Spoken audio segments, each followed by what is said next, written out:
کہ وہ خوبصورت نظر آئے، کیونکہ وہ خوبصورت نہیں تھی۔ ایسے میں رشتے والے اسے انکار کر کر کے چلے جاتے تھے۔ وہ ایسی تمام لڑکیوں کی مدد کرنا چاہتے تھے، اور پھر ان لوگوں نے ایک ایسی کریم بنائی تھی جس سے کچھ دنوں میں ہی دیکھتے رنگ گورا ہو جاتا تھا۔ ان کا کہنا تھا وہ کریم کوئی عام کریم نہیں ہے، بلکہ اس کو بنانے کے لیے بڑی محنت لگتی ہے، اور خاص طور پر ان کے گرو کا ایک خاص نسخہ تھا جو کہ ان کے کام آ رہا تھا۔ جس وقت ان کے گرو کی بیوی انہیں چھوڑ کر چلی گئی تھی، اس وقت ان کا زیادہ تر وقت گھر سے باہر گزرتا تھا۔ وہ جنگل میں جا کر وہاں پر تنہا وقت گزارتا تھا، اور پھر وہاں پر انہیں ایک بوڑھی عورت ملی تھی جس نے انہیں ایک ایسا ڈبہ دیا تھا جس میں لال رنگ کا پاؤڈر تھا۔ اس عورت کا کہنا تھا کہ وہ اس پاؤڈر سے اپنا ہر مسئلہ حل کر سکتا ہے، کیونکہ وہ کوئی عام پاؤڈر نہیں تھا، وہ جنات کا ایک ایسا لال پاؤڈر تھا جس کی مدد سے ہم انسان اپنے بہت سارے مسائل کو حل کر سکتے تھے۔ وہ ایک جادوئی پاؤڈر تھا جو کہ کسی بھی چیز میں ڈال کر استعمال کیا جاتا تو انسان کا ہر مسئلہ حل ہو سکتا تھا، اس کی ہر کمی پوری ہو سکتی تھی۔ اس بوڑھی عورت نے پاؤڈر ان کے گرو کو دیا، اس آدمی کو دیا تھا جسے لے کر وہ گھر آ گیا اور اسے سنبھال کر رکھا۔ وہ جانتا تھا کہ وہ بوڑھی عورت اور کوئی نہیں بلکہ وہ بھی ایک جن زادی ہی تھی، اور اس جن زادی کے اس آدمی سے بہت بار مدد بھی کی تھی۔ بہت بار اسے جنگل میں بنے ایک چھوٹے سے گھر کے پاس چھوڑا تھا، اور اسی مدد کے بدلے میں وہ لال رنگ کا پاؤڈر اسے ملا تھا۔ یہ وہی پاؤڈر تھا جسے ڈال کر وہ کریم تیار کرتے تھے۔ وہ جنزادی یہ بات اچھی طرح سے جانتی تھی کہ اس آدمی کی بیوی اس سے ناراض ہو کر اسے چھوڑ کر چلی گئی ہے، اور اس کی وجہ یہ تھی کہ وہ باپ نہیں بن سکتا تھا، اسی لیے اس نے اسے وہ لال رنگ کا پاؤڈر دیا تھا، اور یہی کہا تھا کہ اس کے استعمال سے وہ باپ بن سکے گا اور اس کے ہاں اولاد ہوگی۔ وہی نہیں بلکہ جو کوئی بھی مرد اسے استعمال کرے گا اس کی یہ کمی دور ہو جائے گی۔ اس آدمی کا کہنا تھا کہ جو کہ ان کا گرو تھا، کیونکہ وہ اپنی بیوی سے بہت محبت کرتا تھا، ویسے بھی وہ اسے چھوڑ کر جا چکی تھی، اسی لیے اس کا کہنا تھا کہ وہ کبھی واپس نہیں آئے گی۔ اسی لیے اس نے اس پاؤڈر کو سنبھال کر رکھ لیا اور اسے استعمال نہیں کیا۔ اسے اس کی ضرورت ہی نہیں تھی، اور وہ خواجہ سرا کے ساتھ رہنے لگا، اس کی پرورش کرنے لگا۔ لیکن پھر جب انہوں نے اپنا پاؤڈر کھولا تو انہوں نے محسوس کیا تھا کہ بہت سارے لوگوں کو اس کی ضرورت ہے، بہت سارے لوگ ایسے ہیں جنہیں ان کی مدد کی ضرورت تھی، جو کہ اولاد کی وجہ سے بے بس تھے۔ پھر اسی لیے انہوں نے ان سب لوگوں کی مدد کرنی شروع کی تھی، اور اس کریم میں پاؤڈر کو ڈالتے تھے، اور اس کریم کو لگانے سے انسان کا ہر مسئلہ حل ہو جاتا تھا جو اس کے ساتھ ہوتا تھا، اور اگر کسی مرد میں کوئی کمی ہوتی تھی تو وہ بھی ختم ہو جاتی تھی۔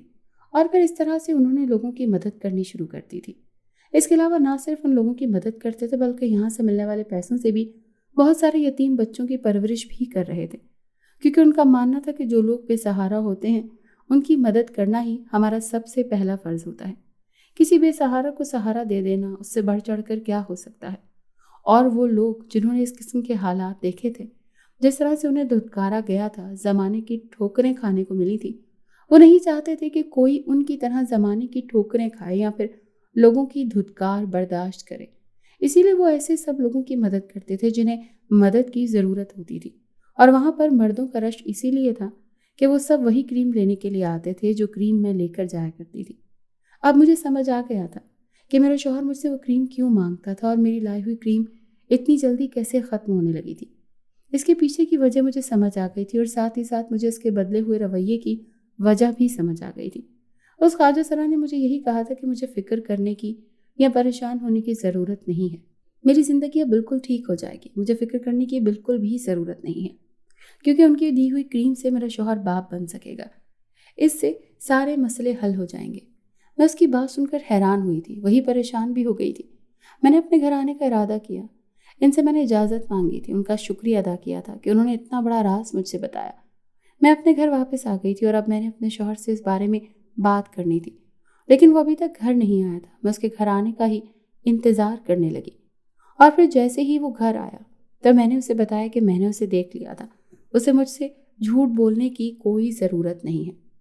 میں نے یہی کہا تھا کہ اب تک وہ مجھ سے جھوٹ بولتا رہا، لیکن اب اسے ساری حقیقت مجھے بتانی ہوگی۔ میں نے یہی بتایا تھا کہ مجھے یہ بات جان چکی ہوں، اس کریم کا راز، اس کے پیچھے کی وجہ مجھے اچھی طرح سے معلوم ہو گئی ہے۔ میں نے اسے سب کچھ بتا دیا تھا کہ آج میں اس پارلر کے مالک کے گھر ہو کر آ رہی ہوں، اور ساتھ ساتھ میں نے یہ بھی کہا تھا کہ اس نے مجھے ساری سچائی بتا دی ہے، اب مجھ سے کچھ بھی چھپانے کا کوئی فائدہ نہیں ہے۔ یہ بات سن کر میرا شوہر خاموش ہو گیا، اس کے پاس تو کہنے کے لیے کوئی الفاظ ہی نہیں تھے۔